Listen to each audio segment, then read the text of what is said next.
Welcome back.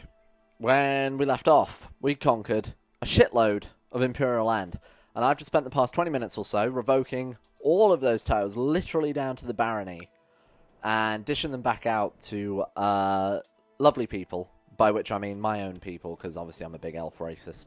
So as you can see here, we've got, if I even break this down further, all of our barons, all of our dukes are Ayleid ideal masters worship, and that's everywhere. Every province that we took in Cyrodiil took me quite a while, I will admit, and the borders are quite nice as well. The only one that I couldn't really do accurately was Miskarkand, Kavach, because one of the dudes who one of the barons here, or the chief I should say, the count, conquered way more than he was supposed to while it wasn't our land, while it was still imperial land.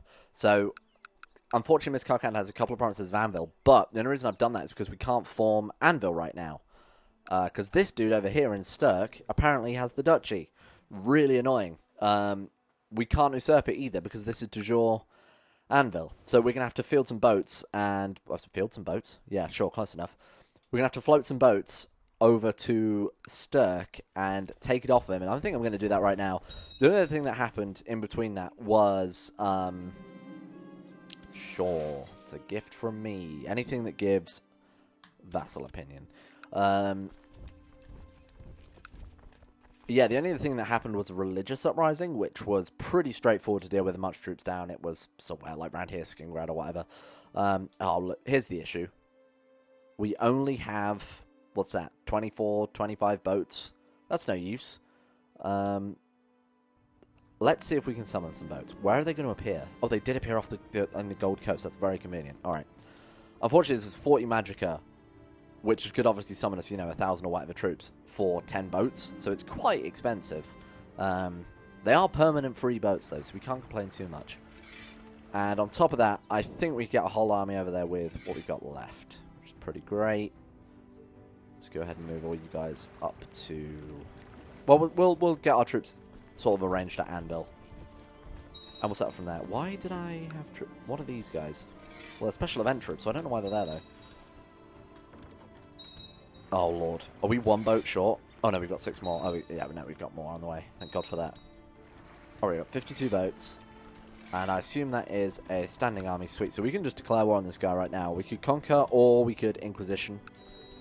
Oh, he actually holds the city of Maragate?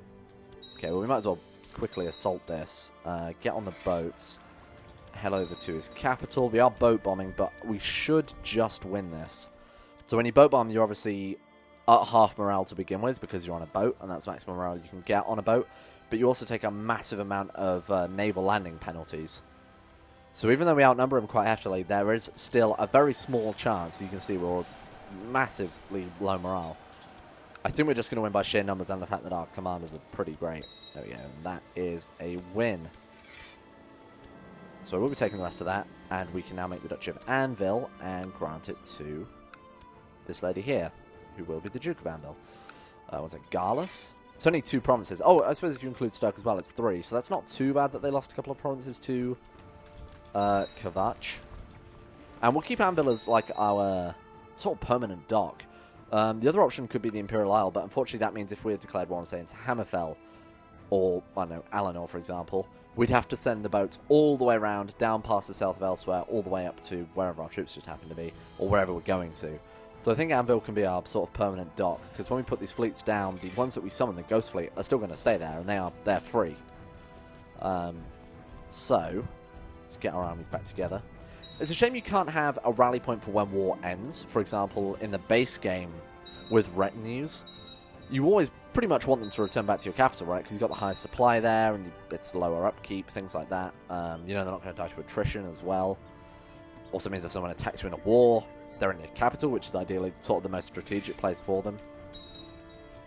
It's kind of a shame there isn't a sort of return point. That would be kind of a nice feature. Let's go ahead and build a sick house in White Gold. We do have a trade post here. Who is this? Oh, it's our vassals here. Well, that's fine then. Sure. I don't mind that so much. Is there anything we can build for, you're not going to say, tech points? No. Shit. So nothing at all? Have infantry, levy reinforcement. Hang on. Wait. No. Alright. The waterfront district, we got anything here? Just tax income by the looks of it. No, we do need to start upgrading the fort level because it's sort of already quite low. Especially as this is probably one of the most valuable, if not the most valuable province in the game. What else have we got? Tax income, fort level. No, I think we're just going to have to go with generic upgrades. I'm thinking maybe the temple or the, you know, the mages college might at least have something. Come on. Please. Nope, nothing at all. What about the White Gold Tower? We could obviously spend 700 or so gold on military tech points. Don't really want that. So the full upgrade is just +1 to everything. I'm not hugely fussed about military tech points. Is it worth 700 gold? Probably not. There's probably more valuable things we could be spending the time building. For example, we have these ones here. Military seminar, mercantile seminar, fine arts seminar. Let's go for mercantile. Economy tech points probably the most useful to us right now. White gold is prospering. What level of prosperity? We're up to 2. It's pretty good considering we haven't long had it. A festive outing in the wild. I found myself alone with Marlapan Valasha by a stream. All my friends and servants seemingly vanished and deserted me. Hours must have passed while laughing and talked with the captivating. Right, sure. Marlapan Valasha. Suddenly she leans in and whispers softly into my ear. So I'm just gonna say no. That gives us sex appeal +10, which means all our female vassals are gonna like us more. Why do you not like us? What's your problem? Want to see it on the council? Oh, he is Miss Karkand. He is a powerful vassal, I suppose. Sure. If I can find room for you, I guess. Was he particularly skilled at anything? Economy, sort of, but not enough to fire the person we've got already. It's a bit of a shame. Let's not worry about it. So let's have a look at our laws very quickly, see what we can change.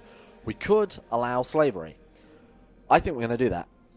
So what that means for us is when we raid, which we will go and do now, just very briefly to show this off, random provinces we own, so provinces this is, will gain a modifier of slaves, and obviously based on the people you were raiding. So for example, we'll get imperial slaves, which give bonuses to your tax, your build time, your build cost. I think they increase revolt risk or something like that. We'll find out in a second, won't we?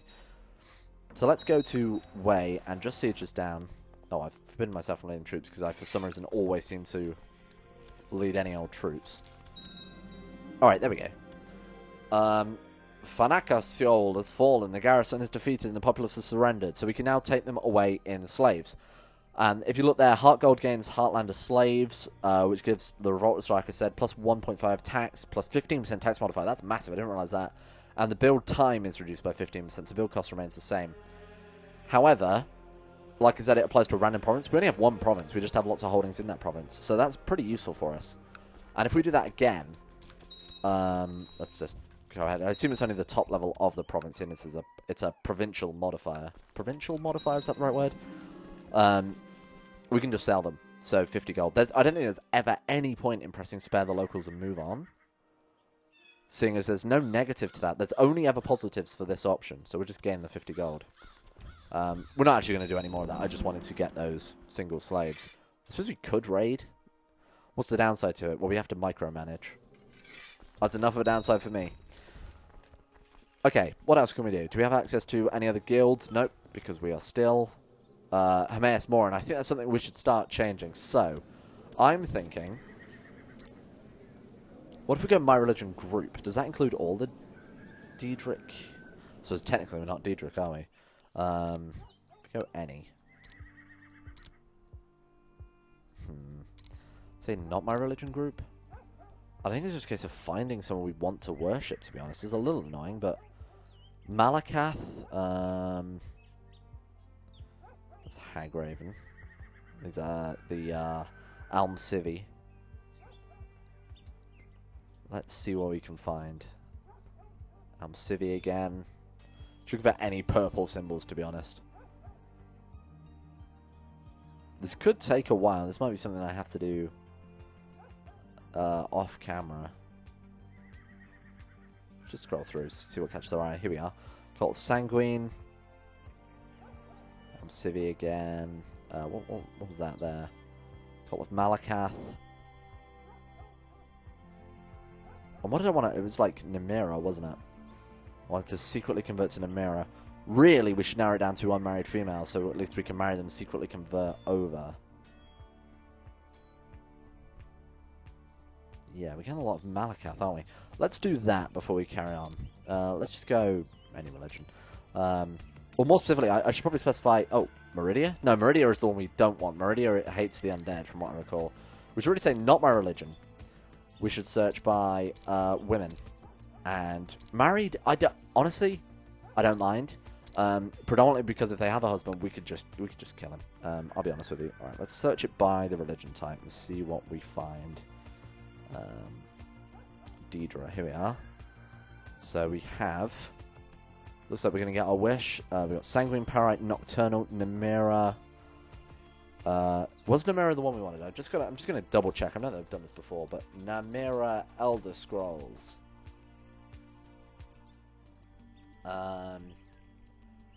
Namira, whose sphere is ancient darkness, is the Daedric prince of sundry dark and shadowy spirits. I'm going to Google which Daedric... I'm going to type in Daedric Prince of Undead. Let's see what we can find. Which Daedric Prince is aligned with the Undead? General error. SQL error. My SQL 4. Useful. Alright. It's kind of a shame because Meridia hates the Undead. There doesn't seem to be much of a Daedric Prince associated with the Undead. Molag Bal, sort of. Because Molag Bal obviously is the saint of vampires, or the deity of vampires. So we could go Namira. What's her artifact against the Ring of Namira, isn't it? What does that do? Oh, it's too relevant. What about choice? We could go Nocturnal. Mephala. What was Mephala? I'm going back to the Daedric Prince page on the wiki. This is gripping content, I know. I imagine there are people screaming at their screens right now. Cloviscus Vial isn't a bad one. Deals, pacts, power, bargains, and serenity through wish fulfillment. Boethia, deceit, secrecy, conspiracy, treason. Mephala is unknown plots, obfuscation, manipulator, and sower of discord. Molag Bal is not bad. Ancient Darkness is Namira. I think that's pretty much what we're going to go for. Or Nocturnal, maybe. Let's go for Namira. I had my eye on Namira for a while, so let's find Namira. A, B, C, D, F, G, H, I, J, K, L, M, N. There are 1, 2, 3 people in the whole world who worship Namira. We've got someone who's out of reach. Oh, they are a Dremora, to be fair. Cult of Namira.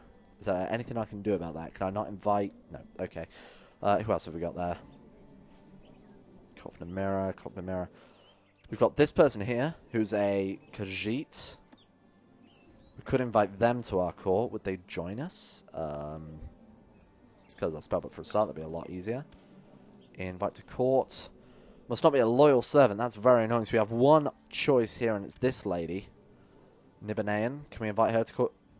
Loyal servant. So these are all people that have... These are all people that have been invited to the court via the scholarship event. So we're going to have to find something else. We could go Molag Bal. I mean, it's Prince of the Undead, right? So that does make sense. And we have an elf here. She's ugly, but it's not really a big deal, right? She will join our court as well. Let's invite her, secretly convert her, see what Molag Bal has got going on for him. Unfortunately, you know what this means. To do so, we are going to have to do in our wife. As do in. She has been our wife for 146 years. She's 200 years old. Kind of feel bad about this, but...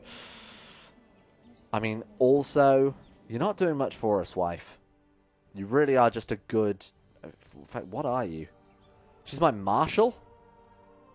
Why the hell is she my marshal? She's a mage. A shit mage. And she's got 13 martial. Alright, I feel less bad about killing you now. Shall I just... Oh, we need to mark you as special interest as well. Let's just see if we can assassinate her. Hire the Dark Brotherhood. 300 gold. It's probably our problem solved. She is nobody, so I imagine they won't fuck this up. Oh no, she's dead. What a shocker. I am in severe grief right now. Let's go ahead and arrange a marriage between her and myself. And then, if we secretly convert to the cult of Molag Bal. Look at this. Goodbye, Hermaeus Mora, and I've lost all that favour I built up with him. I've just realised that. Oh no, what have I done? Can we at least open this? Maybe it carries over, depending on the system. Nope, it does not. You are a warlord. You are a necromancer. You are wroth. You are proud. Secretly worships Molag Bal. Well, this guy likes us a little bit more than... Hermaeus Mora. What can this guy do for us? All he can give us is... Oh, Daedric training. What does that do? That's really annoying. I just want to read the Molag Bal's powers exceed your own, but it's not beyond the realm of possibility for him to grant you knowledge that can help you exceed your peers. Got it. We can also claim the Mace of Molag Bal for 5,000 Ardor. Why don't we just go around claiming all the different artifacts? That's kind of a cool goal, right? Alright, so next up is Molag Bal. Just a shame I lost all that with Hermaeus Mora. Well, I probably haven't lost it. You know, I could convert back if I wanted to, because it seems like they're a static value here, static variable. Okay. What did we achieve this episode? A whole lot of nothing, to be honest. We got a new wife. That's a pretty big deal, right? And we've converted to Molag Bal, who's pretty scary dude. Wow. Also, I just noticed the guild currency we have. 33,000. Shit. That might be the new world record. Anyway, thank you for watching. Next episode, we'll take the Heartlands? Yeah, let's take the Heartlands. Good plan.